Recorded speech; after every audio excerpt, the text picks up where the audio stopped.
What's the first thing you think about when someone says Paris? Maybe the Eiffel Tower or the Mona Lisa. Well, here's something you might not know.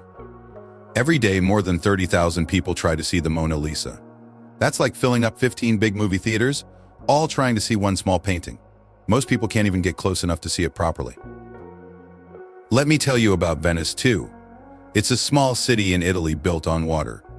Only 50,000 people live there, but last year, 30 million tourists visited. Think about that. For every person who lives in Venice, 600 tourists come to visit. That's like having 600 guests try to fit into your house. You've probably seen beautiful photos of empty streets in Rome, quiet cafes in Paris, and peaceful beaches in Greece. But the truth is very different. The real streets are packed with people. The cafes are so full you can't find a seat.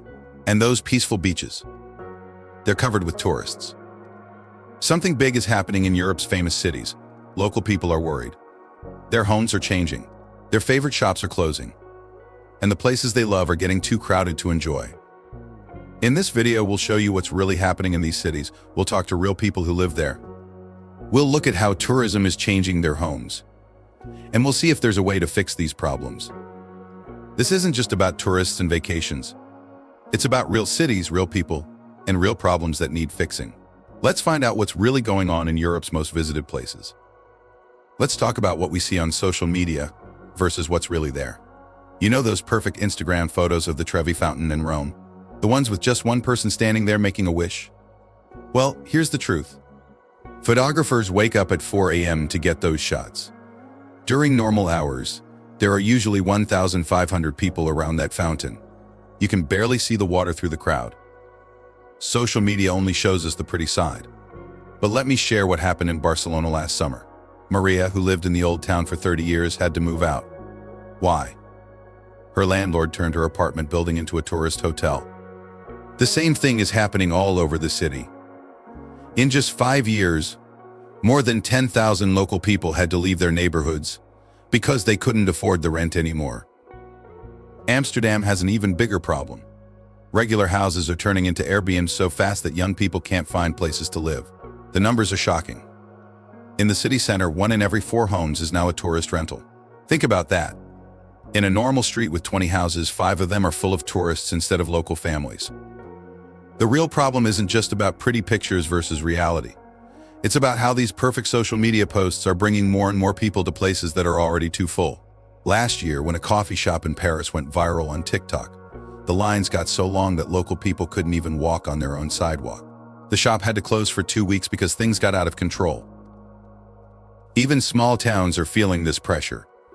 In Hallstatt, Austria, a tiny town of 800 people, over 10,000 tourists show up each day in summer.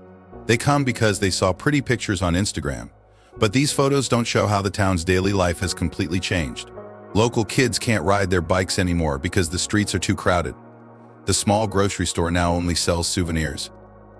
You might think that all these tourists mean lots of money for local people.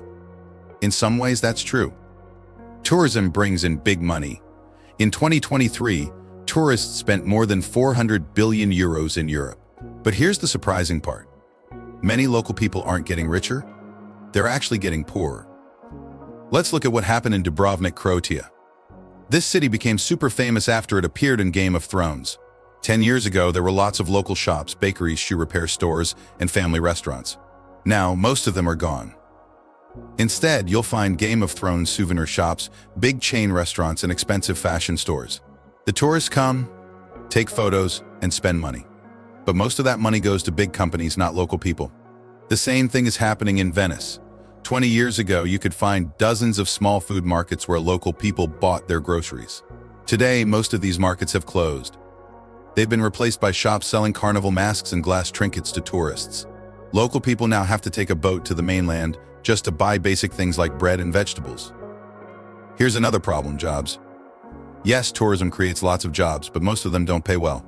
In Barcelona, many local people who used to own small businesses now work as waiters or hotel cleaners.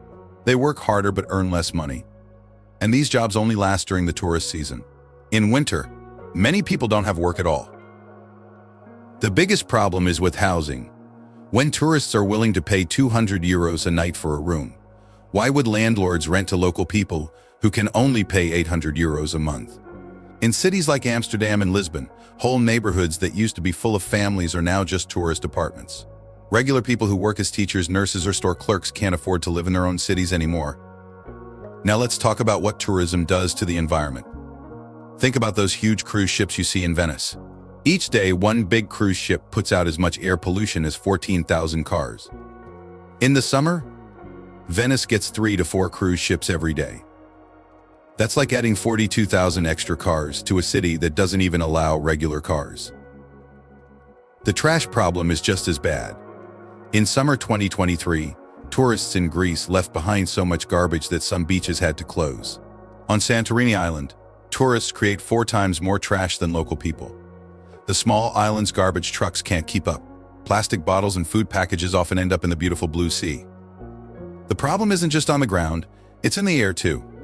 Those cheap flights that let people visit Europe for a weekend. Each flight from London to Barcelona releases as much carbon as one car does in a whole year. In 2023, there were more than 1,000 flights between just these 2 cities every week. That's a lot of pollution just so people can take quick trips. In the Alps, skiing tourists are causing big problems too. To keep ski slopes open when there's not enough snow, hotels use machines to make fake snow. These machines use lots of water and energy. Last winter, some villages in Austria ran out of water because the hotels used too much for their snow machines. Local people couldn't even take showers because all the water went to tourist activities. The beaches are suffering too. In Croatia, scientists found that popular beaches are losing their natural sand. Why? Because millions of feet walk on them every day and wear the sand away. The same beaches that tourists come to see are being destroyed by too many tourists. Here's something that might surprise you. Even the animals are having problems. In Amsterdam's parks, birds are changing their sleep patterns because tourists feed them at all hours. In the mountains of Spain, wild goats are getting sick because they eat plastic waste left by hikers. Let's talk about how tourism is changing the soul of these cities. In Salzburg, Austria, Mozart's hometown, something strange is happening. Instead of real classical music concerts, tourists now get quick 30-minute shows with musicians wearing costumes. The city that was once famous for its music is turning into a kind of Mozart-themed park. Even the chocolate shops only sell Mozart-shaped candies now. Real local traditions are disappearing fast. Take Venice's mask makers, for example. 20 years ago, you could watch skilled artists make carnival masks by hand. Today, most mask shops sell cheap copies made in China. Why? Because tourists want to pay 5 euros for a mask, not 50 euros for a real handmade one. The old craft is dying because tourists want everything cheap and quick. Food tells the same sad story. In Rome's city center, it's getting harder to find real Italian restaurants. Instead, there are tourist restaurants with pictures of pizza on the menu and waiters standing outside trying to pull people in. These places serve fast, cheap food that isn't really Italian at all. Many good local restaurants have moved to the outer parts of the city where tourists don't go. Local festivals are changing too. Barcelona's biggest street festival used to be a time when neighbors celebrated together. Now it's so crowded with tourists taking photos that local families stay home. In 2023, more than 70% of the people at the festival were tourists. Most didn't even know what they were celebrating, they just came because they saw it on social media. Even the way people live is changing. In Amsterdam's Old Town, traditional brown cafes, places where locals have met friends for hundreds of years, are turning into waffle shops and ice cream stores. These cafes were like living rooms for local people. Now, in the city center, more than half of them have closed. The places where Dutch culture lived for centuries are becoming tourist snack bars. The saddest part, young people growing up in these cities don't get to experience their own culture. In Prague, many children have never been inside the famous castle because it's always too crowded with tourists. Their city's history is becoming something they only see in books, while tourists take millions of selfies outside. Let's meet some real people whose lives have changed because of too much tourism. Maria is 72 years old and lived in the same Barcelona apartment for 45 years. Last year, her landlord told her to leave because he wanted to turn her home into tourist rooms. Now, she lives far from her friends and the neighborhood she loves. I can't even buy bread from my favorite bakery anymore, she says. It's now a store selling Barcelona football shirts. The stress on local people is real. In Venice, doctors say more people are feeling anxious and depressed. Imagine trying to get to work, but you can't walk through your own street because of tourist crowds. Or trying to sleep at night while parties from tourist apartments keep you awake. This is normal life now for many people in tourist cities. Workers in hotels and restaurants are struggling too. Take Pedro from Lisbon. He works 12 hours a day in summer, serving tourists in a restaurant. But in winter, when tourists leave, he has no job. I can't plan my life, he says. I don't know if I'll have enough money to pay rent next month. Many workers like Pedro live this way now. Young people are leaving these cities because they can't afford to stay. In Florence, Italy, the city center has lost half its young residents in the last 10 years. They can't find normal apartments to rent because everything is on Airbnb. Teachers, nurses, and store workers, the people who keep a city running, can't afford to live where they work anymore. But the problem isn't just about money. Local friendships and communities are breaking apart. Anna from Amsterdam says, 5 years ago, I knew all my neighbors. We helped each other and had street parties. Now, every week I see different tourists in the houses next door. I don't know anyone anymore. This is happening in many tourist areas, buildings full of people, but no real neighbors. Some cities are seeing protests now. In 2023, people in Barcelona painted "Tourists Go Home" on walls. In Venice, locals held signs saying Venice is not Disneyland. They're not angry at tourists themselves, they're angry because their cities are becoming theme parks instead of real places where people live. But here's the good news, some cities are already finding solutions. Dubrovnik started something smart in 2019. They put a limit on how many tourists can enter the old city each day, just 4,000 people. Before this, sometimes 10,000 people would crowd the narrow streets.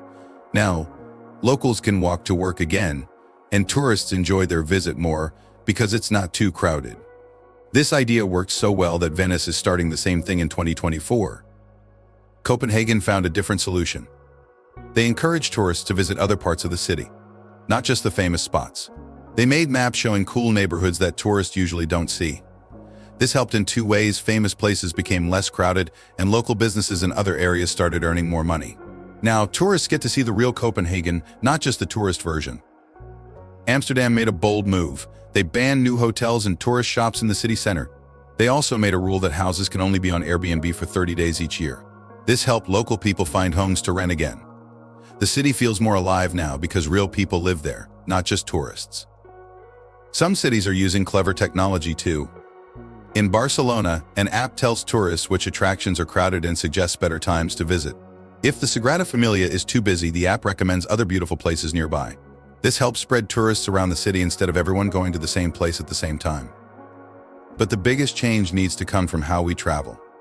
More people are choosing to visit cities in winter when there are fewer tourists. They stay longer in one place instead of rushing to see everything in 2 days. They pick smaller cities instead of famous ones. These simple changes help a lot. Many tourists are also starting to care more about local people. They choose small hotels run by local families instead of big chains. They eat at neighborhood restaurants instead of tourist spots. They learn a few words in the local language. Small things like this make a big difference.